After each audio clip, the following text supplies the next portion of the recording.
This podcast is brought to you by the School of Advanced Study, University of London. Anyway, thank you all for coming. Mita, did you want to introduce me, or should I introduce myself?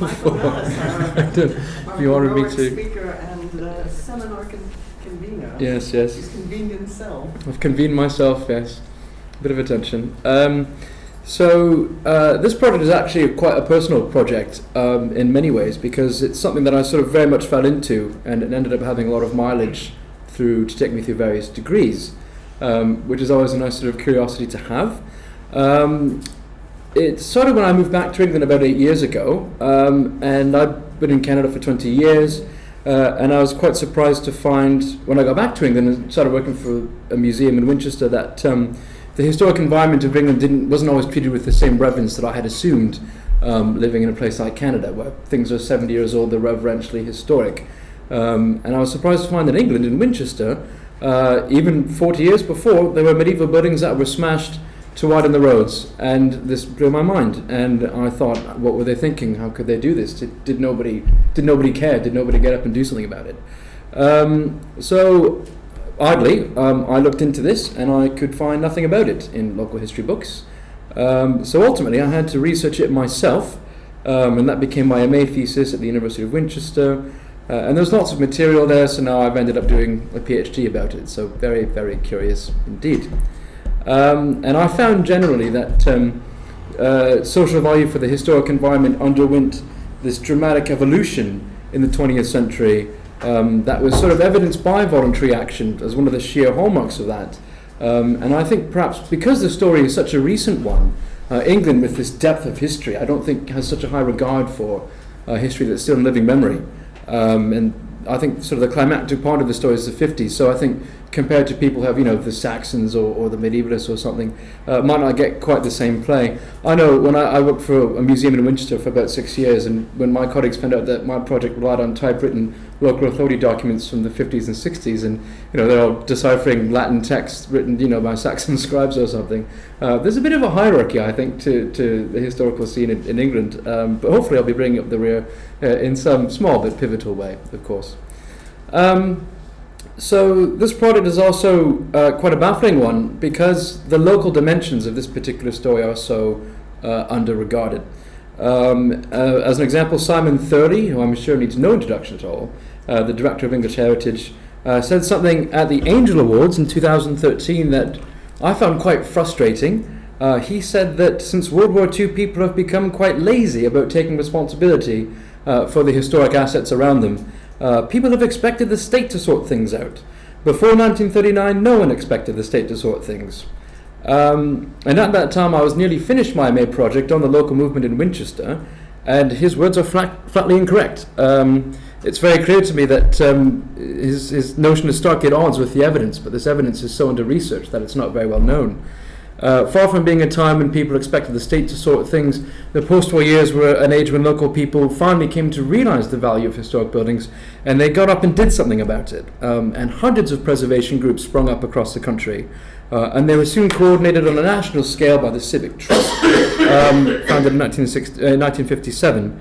And these movements have been quite poorly explored, I think in part because all the records are in localities, and it's not as easy to do a comparative study when lots of the large national societies get attention, like obviously the SPAB or the National Trust, but these small local societies, because you have to go and the records in some cases are in some chap's basement, or they're very poorly sorted out. Perhaps it makes sense that it wouldn't quite be so highly regarded. But recently, a scoping study conducted by Dr. Lucy Hewitt and Professor John Pendlebury, who are they're based in northern universities, found that the histories of civic associations remain largely absent from histories of planning, conservation and volunteerism in the 20th century. This has resulted in a marked lack of understanding of the interconnections that have existed and developed over a significant period of time between local associations and place in British towns and cities. Their paper concluded that owing to the post-war surge of activity to save historic buildings, the most substantial concentration of untapped archival holdings relating to the rise of the civic amenity movement exists for the second half of the 20th century. And this, of course, it was very convenient, the scoping study. It came out right as I was applying for PhD funding, so I had this beautiful peer-reviewed study that I could use to evidence that my project was obviously quite a pivotal one, or at least as far as I could make out. Recent studies of civic amenity societies have emphasized the need for research into the specificities of local experience, which can be quite varied. A 2013 article by Hewitt and Pendlebury used the history of civic associations as an example to explore the historical development of participation in democracy and the variable relationship between the state and civil society, but concurred with Sebastian Haumann's assessment that a locally variable experience of citizens' involvement straddles the decades before and after mid-century, signaling the inadequacy of theoretical dichotomies and pointing to the value of continued research. Because, of course, theory and practice are obviously two very different things. What works on a national scale in London doesn't always work in a locality where there are any number of economic or local social factors that might influence the ability of people to get involved and to be successful. Contrasting this, of course, the national dimension of campaigning organisations has been explored by a variety of historians, such as Gordon Cherry and Gavin Stamp, and Jukka Jokeleto, whose name I've never heard spoken, so I hope I'm not butchering that, I've only seen it written. Perhaps owing to the centrality of national records, which make these far more accessible for historians if you're based in a single place. The dimension of local post-war architectural change has been explored by Gavin Stamp, whose city-by-city assessment of lost urban buildings occasionally revealed the presence of voluntary societies, but these were not a focus of his discussion. I think this is all more relevant now, or it has been relevant for the last few years. The coalition government has moved to simplify the rules for development in historically sensitive areas with an increased emphasis on localism. So local groups can be expected to play a far more prominent role in the planning process, but what concerns me about that is there has been no research to examine the historical dynamics of these groups. And I'm sure if any of us have been involved with local groups, sometimes you get an update and they're doing all this advocacy that you'd never heard of. And of course, it's your leverage as a member that's being used to evidence the weight of their views. So how democratic are they, and under what conditions have they been able to motivate supporters and influence the planning process? And also, under what conditions are groups typically unsuccessful? If we're going to hand over more power to local groups, what areas do we need to target to make sure that people have the chance to form local groups and to sustain them? As Pendlebury and Hewitt argued, in this context, historical scrutiny of how participation works and what it can deliver can assume an important role. The underexplored records of amenity societies can help to answer questions about the capacity of local groups to motivate supporters into political action, to wage effective campaigns, and to influence conservation policy more broadly along regional and national networks. My PhD will use about 6 to 8 case studies to explore these questions, and for that, as you can imagine, over the next 5 years I'm going to be travelling around a little bit in the southeast. But tonight I'm going to focus and talk through some of what I found when I researched the experience in Winchester for my MA thesis, which has become the pilot study for this project. So here is a medieval building in central Winchester, in a photograph taken in 1910. This particular building was thought to date from at least the 15th century, but by the time the photograph was taken, the building had become conspicuously decrepit. We can see some of the plasterwork has fallen away completely, and the timbers are rotted in several places. This building was unceremoniously demolished in 1912, and the site was cleared as the City Council commenced road widening and urban improvement works in the area. Nobody appears to have said or done anything about this at the time. The demolition wasn't reported in any of the papers, and I went through them all and couldn't see anything. There were no discussions that survived in the archives, and it looks as though nobody cared, and if they cared, those records haven't survived. However, after the First World War, the loss of this particular building became emblematic of urban change underway in Winchester at a time when urban sprawl and rapid urban population increase were reshaping cityscapes all over the country. The first town plan for Winchester, produced in the late 1920s, forced authorities to take stock of the city's built environment for the first time, and they noted its rapidly disappearing historic legacy with a fair degree of lament. Time has swept most of the old wooden houses away, and even in the 20th century, some that still remained have been lost, it said, referring to this particular building. However, with limited planning powers available to local authorities, it would fall to voluntary groups to keep watch over threatened aspects of the city's built heritage. Here we have the Old King's Head, which was a 16th century building that once stood on Little Minster Street, just west of the cathedral, and in the 1930s the Society for the Protection of Ancient Buildings waged an unsuccessful battle to save it. So here we have the location. If any of you know Winchester, and I know some of you do, we have the cathedral right here, obviously the City Museum. Now it's an access road, but it was just sort of behind Little Minster Street facing the Cathedral Green. And located what is now an access route between Little Minster and St Thomas Streets. The King's Head had operated as a public house since at least the 18th century. A well-known architect, T.D. Atkinson, thought the building dated from at least 1660, but other surveys suggested the building could be even 100 years older than that. So clearly a miraculous survival by the time of the 1930s. In early 1930, a local SPAB supporter, the SPAB of course the Society for the Protection of Ancient Buildings, wrote to the secretary to report that the King's Head was to be demolished to make way for a movie palace. He wrote, "Winchester is so poorly off as regards medieval houses that this loss will be a very sad one indeed." Jowett, the SPAB supporter who wrote to the secretary, had approached the picture house owner behind the scheme, who flatly denied all possibility of saving the King's Head. Jowett wrote to the SPAB to investigate and asked them to take action to prevent its destruction. Jowett turned to a national voluntary society rather than the local authority for a good reason. At the time, local authorities had very little power to intervene when historic buildings under private ownership faced demolition. And contrasting this, by 1930, the SPAB had been campaigning for the preservation of historic buildings on a national scale for 50 years and had consolidated substantial clout in the field. The Society made frequent visits to threatened buildings and issued regular reports that earned an increasing degree of media attention. The Society's membership doubled during the 1920s, and the group was consulted by public and private owners more and more often. To investigate Jowett's concerns, the SPAB turned to a well-developed network of local contacts on the ground. The group secretary wrote to the Reverend William Holden Hutton at the Deanery to ask whether the SPAB ought to get involved. Of course, as a national group, they didn't have agents or chapters active in these places and relied on their networking capacities. Hutton made discerning inquiries in town and successfully ascertained that the whole story was a front. It was a plan carefully got up to prevent the erection of a new picture house, which couldn't possibly pay given the number of picture houses that already existed. The SPAB wrote to advise Jowett there was no threat, but swore him to secrecy to protect their informants. So one movie house owner bought the building, said he was going to build a bigger movie house to thwart the ambitions of another picture house owner to expand his premises.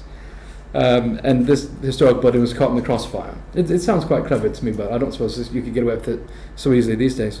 But although the SPAB had determined this was a front, the movie palace ploy began to attract local press attention, particularly after the owner placed a large sign outside the King's Head reading, "Site of new super cinema."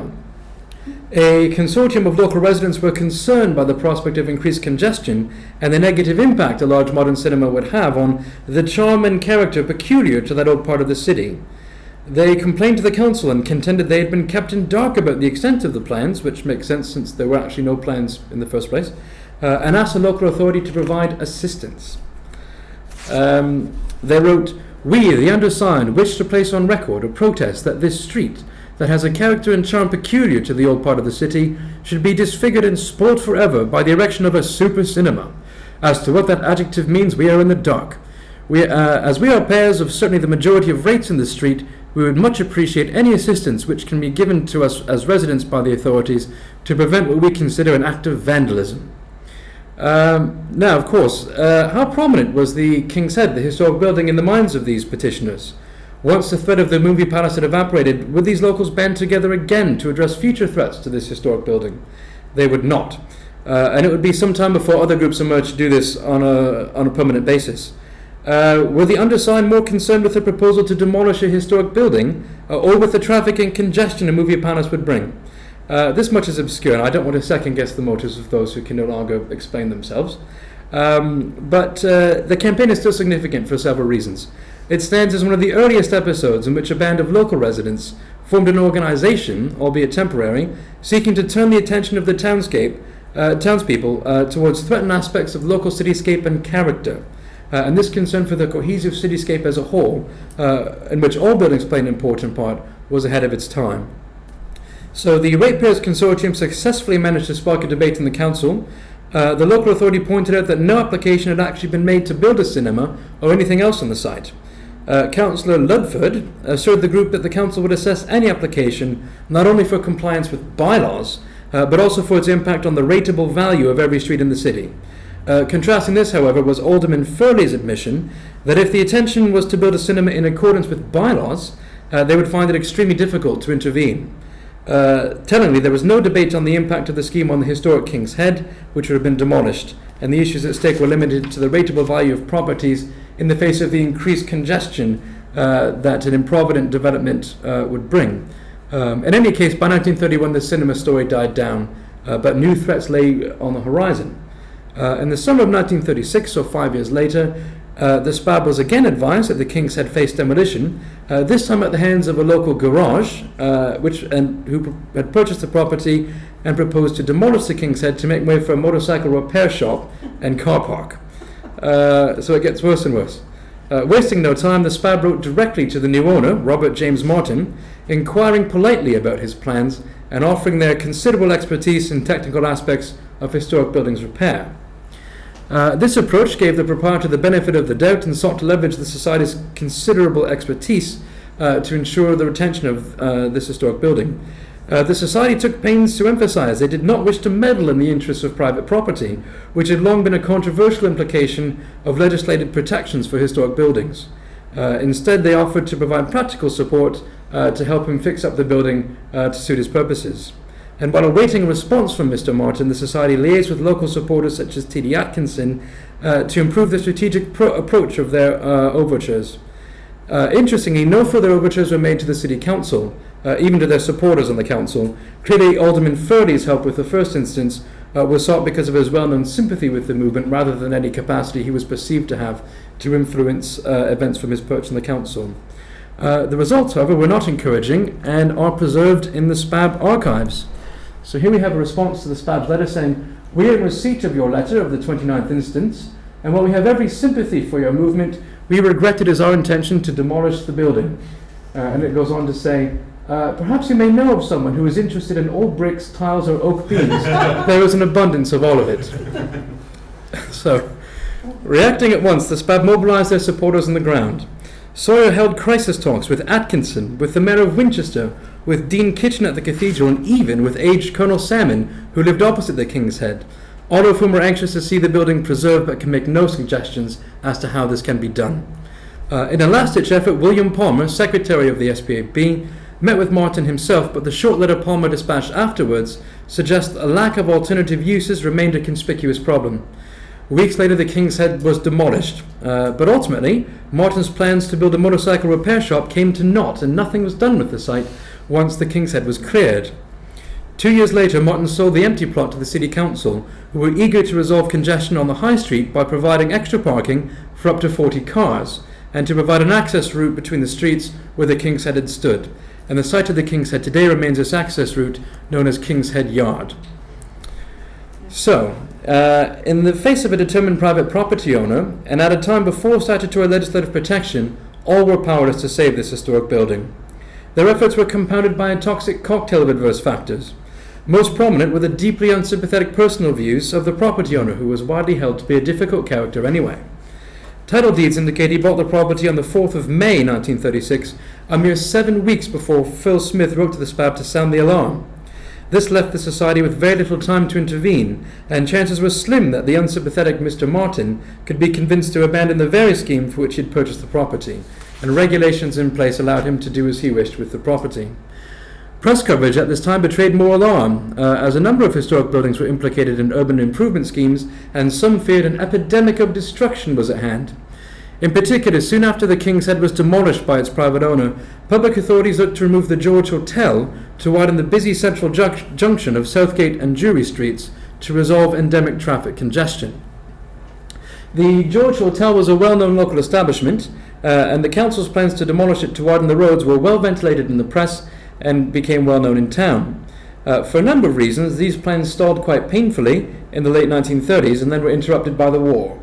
Ultimately, the George was thoroughly worn out by war duty as office space and derelict from years of planning blight before it was finally cleared in 1956. Throughout this time, plans to clear the George were well known, but there was no opposition. Why did some rise to defend the King's Head and none rose to defend the old George Hotel? There are a number of explanations for this. Most prominently, the King's Head was a half-timbered 16th century building, while the George Hotel was a slightly later rebuild of an earlier structure. And this minor age difference was at the forefront of value judgments defining which buildings were historic and which were not in the 1930s. At the time, buildings dating from after 1700 were considered too modern to qualify for any sort of statutory protection, which recognised little in practice besides Neolithic monuments such as Stonehenge anyway. It was not until 1937 that the Georgian Society was formed to campaign for greater awareness and protection of Georgian buildings after 24 magnificent late 18th century houses of Adelphi Terrace in London were demolished after years of neglect. As the King's Head more easily fit into a conventional definition of what was historic, it attracted voluntary agitation for retention that the George did not. And we see this today. Voluntary societies are still on the forefront of the debate over what's valuable and what's not. We've recently seen the efforts of the Brutalist Society to campaign for greater awareness of Brutalist buildings rewarded with a slate of listings by English Heritage just this week or last week. But beyond this, the George stood in the way of daily life and was a hated obstruction among locals.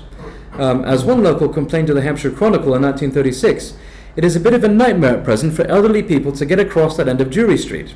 Whereas the King's Head was discreetly tucked away in a narrow side street, presenting little obstacle for motorists and pedestrians, the George stood on a plot that blocked an increasingly busy roadway and junction, forcing lorries and motorcars to painfully scrape against its west walls. And this is at a time before there was any bypass, so all the through traffic from London to Bournemouth had to pass through this narrow roadway here and cross this jog to go down Southgate Street towards Southampton. So a bit of a problem. And this problem only got worse. After the war, traffic volumes rose enormously, and road networks were stretched to a breaking point. The end of the war brought a consensus that existing British cities had essentially failed their purpose. People and traffic did not circulate freely or efficiently, and for most planners, the solution to increasing congestion was simply to expand the road network, and Winchester was no exception. Beginning in the late 1940s, Winchester City Council envisaged a comprehensive urban redevelopment scheme that would surpass any that had been contemplated before, proposing radical changes to the cityscape to modernize the city and ease the city's traffic problems. According to a 1951 statement by the city engineer, in the 15 years since 1935, the number of taxed motor vehicles in Hampshire had increased by 78%, and the city's roads were completely inadequate to cope with the demand. The drastic changes proposed for the city centre were thus promoted in the interest of every citizen who values the continued prosperity of the city. Winchester City Council's comprehensive redevelopment was projected in two phases. The first would see the demolition of most of the north side of St George's Street, which was on the north side of the High Street, which would be widened to accommodate traffic coming from Eastgate Street, which is further, east of here obviously, along a new road which would be driven through the dilapidated slum of the Brooks neighbourhood, once cottages and warehouses there were cleared. The scheme would alleviate pressure on the High Street, and its location was chosen because it felt it could be carried out without the loss of any of the city's fine buildings, avoiding as it did the avowedly historic Winchester Cathedral and College precincts. The second phase of the plan, the clearance and redevelopment of the Brooks areas, would be more complex, and for this Sir Patrick Abercrombie was recruited. Now, some of you may know that name. Sir Patrick was the foremost city planner of his generation and was nearing the end of a long and glittering career when he was commissioned to produce the redevelopment plan for Winchester. And I say nearing the end because in the middle of this plan he died and it was finished by someone else. According to the city engineer, the large area is at present covered by a disorderly collection of industrial and storage buildings, together with 41 cottages, a large majority in an advanced state of decay. However, among this disorderly collection of decaying industry and shoddy rookeries were several listed buildings, notably on Upper Brook Street. Foremost of these was the Old Queen's Head, a pub that had recently been shut and was significant as a survival of a fast diminishing type of hostelry with a drive-through to a courtyard. Adjacent to this was a cheap boarding house in a poor state of repair.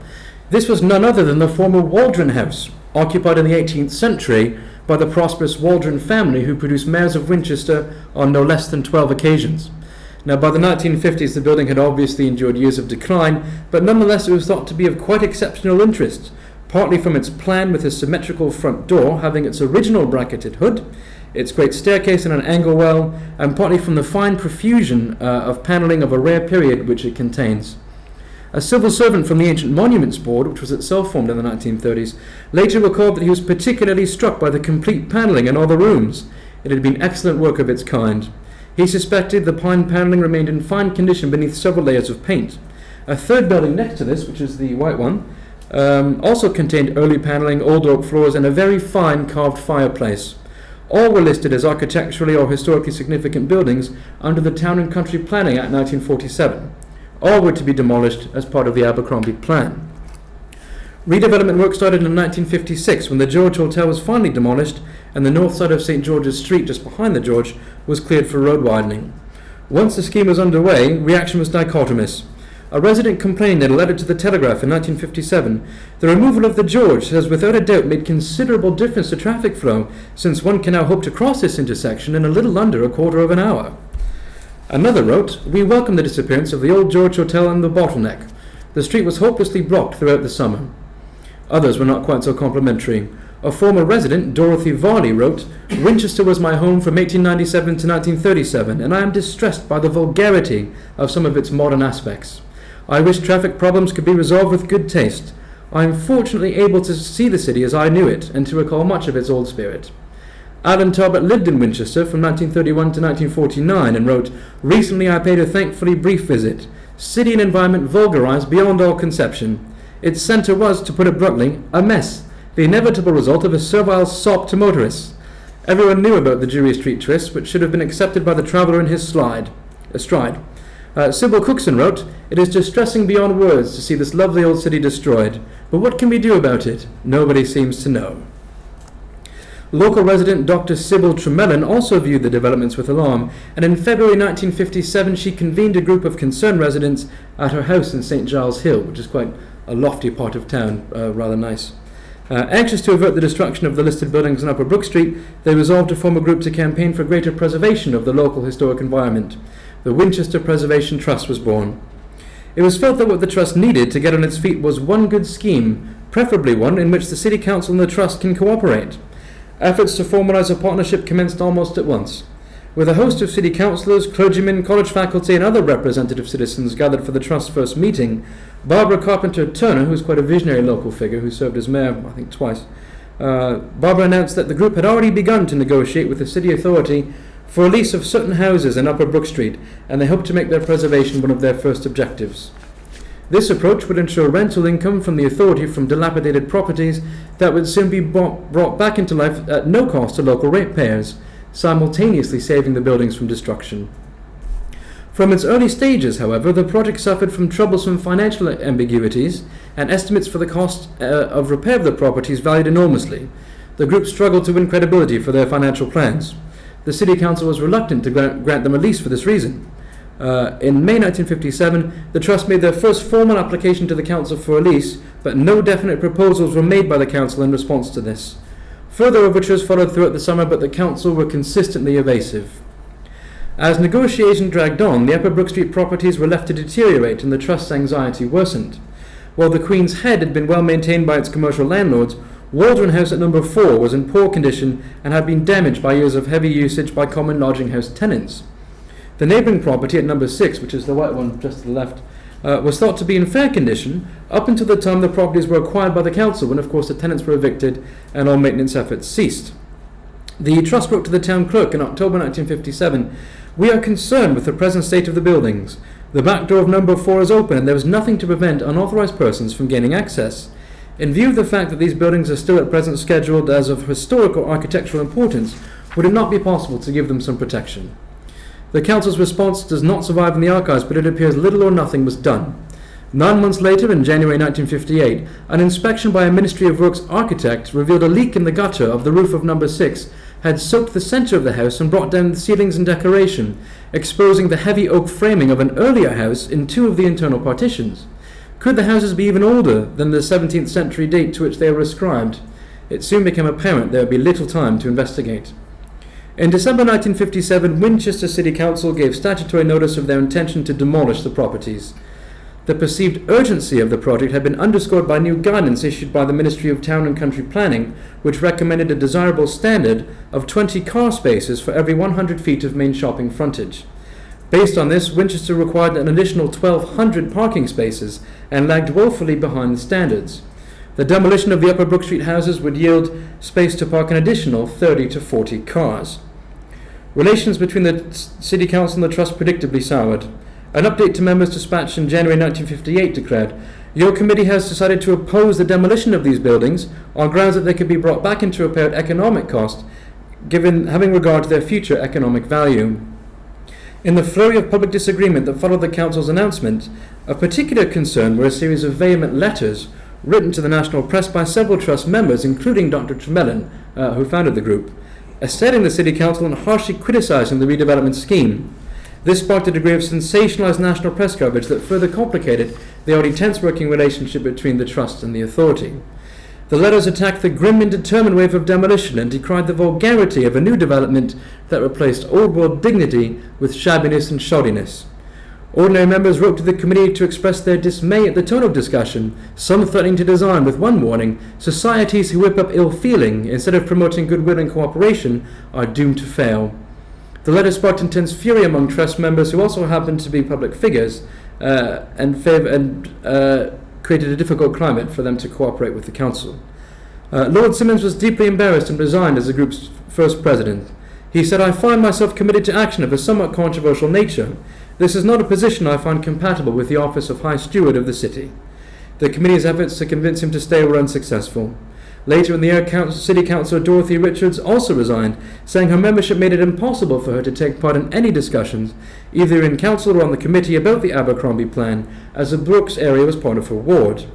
The drama sparked a new debate that put the plight of Winchester's historic environment on centre stage. The need to preserve historic buildings was generally accepted, but how could this be reconciled with the equally accepted need to adapt cityscapes for modern purposes? A column in the Hampshire Chronicle ran, "The fundamental problem of the city of Winchester at present is the need to develop a town in which work and life can go on in suitable conditions for the mid-20th century, and the generally accepted necessity for preserving parts of the city, at least as a setting for the historic gems which are the Winchester of national and international fame. The problem is where to draw the line when the two needs appear to conflict." A strong contradiction now persisted between the need for modernity and the survival of the historic environment, a definite line to be crossed from which there would be no coming back. Contemporaries struggled to identify where this line should be drawn, and this sentiment is markedly different from earlier conceptions. No longer was modernity an inevitable, if costly, evolution. It was instead a complex problem and a ubiquitous threat. Modern requirements for housing and for roads, and the high cost of preserving old buildings, make a triple-headed threat which takes a good deal of meeting, reported the Hampshire Chronicle. The main issue would seem to be what is best for traffic. Surely this is the wrong approach. Surely the main consideration should be what is best for the appearance of Winchester of the future. Detractors argued the historic environment was no match for the needs of the modern local economy. Surely one must start with the belief that Winchester was a place to be lived and worked in the mid-20th century, wrote one local to the Telegraph. If it were to be artificially preserved, it would become a museum piece, dead in every way. Town Clerk Robin McCall sharply endorsed this view. What else could the City Council have done, he asked. They could not treat Winchester as something from a Jane Austen book. The city had to be alive and to provide for the traffic needs of the country. 2 public inquiries were convened to examine the controversy and consider objections to the comprehensive redevelopment scheme. The first inquiry was heard by a subcommittee of the City Council's planning team and considered the preservation of the Upper Brook Street houses in regards to the need for additional car parking space. This inquiry resulted in a workable compromise in which the Preservation Trust was given 7 months to raise sufficient funds to repair the buildings. Once the funds were in hands, the City Council would agree to grant a long-term lease. While this was underway, a second, broader public inquiry convened over 4 days at the Guildhall, chaired by a planning inspector dispatched from the Ministry of Housing and Local Government. This inquiry considered in full the 56 objections that had been lodged against the comprehensive redevelopment map by private local homeowners, businesses and conservationists. The second inquiry revealed the rapidly evolving context of debate, and both sides advanced new arguments. The Trust objections lodged before the second inquiry were actually a notable departure from their earlier contentions, which were focused on the impact of the scheme on individual buildings. At the second inquiry, the group now placed far greater emphasis on the character of the cityscape as a whole. Instead of a clean sweep, the Trust now argued redevelopment should be progressed in stages, removing buildings only as they became unfit. The City Council bristled at the Trust's alternative proposals. "It has all obviously been hatched out in the last few days," testified a stunned Town Clerk Robin McCall. "I think you will be astonished that the City Trust has set themselves up as a rival planning authority. They have not got the responsibility of the City Council in dealing with this area." McCall went on to describe the varied pressures on the redevelopment scheme fought by the council, the urgent requirements for expanded traffic infrastructure, the competing demands of existing owners and tenants, and the speculative property developers who encircled the scheme like vultures. The City Council contended the Trust proposals amounted to little more than weekend planning and challenged the qualifications of Trust members to come up with a scheme of this sort. "Have you got any qualifications for doing an area of this sort?" demanded the town clerk when cross-examining Mr. Smith, a Trust member and one of the authors of the plan. That Smith was in fact a professional architect and urban surveyor did little to assuage the Trust's fury. The notion of weekend planning was in fact a common argument advanced by authorities to denigrate the involvement of voluntary groups in the planning process. Perhaps unfairly, it did indeed depict the realities faced by volunteers campaigning against decisions made by professionals who were able to harness greater financial resources to devise and defend them. As Adam Ferguson explained in his inflammatory 1973 work, The Sack of Bath, the destroyers work from 9 to 5 every day, sitting in comfortable offices, figures, plans and projects at their fingertips, and they get paid for what they do. The preservers make their own time, usually in the evenings or at weekends when they prefer to be with their families, acquiring facts and figures and plans they can get a hold of, often finding that action is too late, too difficult or too expensive, and they have to raise the money for it themselves. Fundraising was a perennial problem for preservation groups looking to implement expensive programs of restoration. Following the second inquiry, the Trust's 7-month fundraising period expired, and the Trust met with the City Council's Redevelopment Committee to present their progress. The subcommittee concluded that the Trust scheme was incomplete, with no agreed figures and no agreed specification. The Council also thought the scheme's broader finances were in disarray. There appeared to be a strong prospect of an annual loss. As most of the Trust budget was financed by grants and loans, the Council concluded their scheme to save the buildings was not supported by most residents. The subcommittee ruled, "It does not appear that the majority of citizens are supporting the scheme to such a degree as to justify making serious changes to the Council's plans which have received the approval of Parliament." At a meeting on 5th November 1958, Winchester City Council voted 18 to 4 in favour of demolishing the buildings without delay. Councillor Neat had concluded that the Trust did not represent an adequate cross-section of public opinion, telling the Hampshire Chronicle he had met no person unassociated with the Trust who said the buildings were worth anything at all. And the fact that most of those who favoured saving the buildings were highly likely to have joined the Trust in the first place does not appear to have influenced his thinking. The Trust convened crisis talks and launched a series of last-minute bids to save the houses, appealing to the Mayor, the Minister for Local Housing and Government, submitting a petition signed by 800 citizens, but the buildings could not be saved. Demolition commenced almost at once as workers began stripping roof tiles from number 6, which was the white one. The Trust now had the unpleasant task of sending back grants they had been awarded, totalling £1,500 in 1957. The group wrote in a press release, "The Trust is bitterly disappointed that the demolition of these buildings is proceeding in spite of the express disapproval of all the national bodies concerned, and also in spite of a petition signed by a large number of citizens." One member wrote in a letter to the Hampshire Chronicle, "The Council in their wisdom have done citizens out of a gift of £1,500 towards buildings which are of national significance." Other members took aim at the ineffective provisions of the listing system. Barbara Carpenter Turner branded it a waste of public time and money. What is the object of drawing up lists of this kind if the only protection given is a mere time lag before demolition begins? She went on to point out that one ministry might make a grant to preserve a building, while another may then grant permission for the same building to be demolished. A keen sense of loss extended beyond the demolished buildings. "What else could we have done?" asked Barbara. The Trust had obtained grants, obtained the support of national bodies such as the SPAB, won the support of specialist architects at Winchester Cathedral and Winchester College, and appealed to the public, the Mayor, the County Council, the local Member of Parliament, and the Minister for Preservation Orders. As the Trust's annual report admitted that year, the effort, time and money which was expended in the attempt to save this interesting group of homes was very considerable. Press reaction to the Council's decision to demolish the properties was uniformly negative. The Hampshire Chronicle wrote, "Winchester City Council has, this week, committed if not a crime, then a sin. It has overridden the clearly expressed opinion of those who know a great deal about architecture, nationally and locally, and who expressed unanimously that the old buildings in the city centre were worthy of preservation." Reports cast a doubtful eye on the capacity of the City Council to progress urban improvement works without alienating residents and destroying the entire city. This is a reminder that this is not the only sin that the City Council has committed in this sphere in recent times, ran another mournful column. nor is it likely to be the last. Truly, in the age of the all-conquering car, Winchester is fast perishing. However, the Trust emerged at a watershed time for the historic buildings conservation movement, when the destruction of historic buildings was beginning to evoke not only local but national ire. The recent losses on Upper Brook Street still have many buildings remaining and in need of protection and restoration, and Winchester was still considered fortunate compared to cities such as Gloucester, where practically everything has been cleared except the Cathedral Close. The Trust continued their efforts to shape public opinion, maintaining a busy public events schedule that provided platforms for continued public engagement. Barbara Carpenter Turner led highly rated tours and walks around the city, while the Trust also organized and promoted lectures and exhibitions.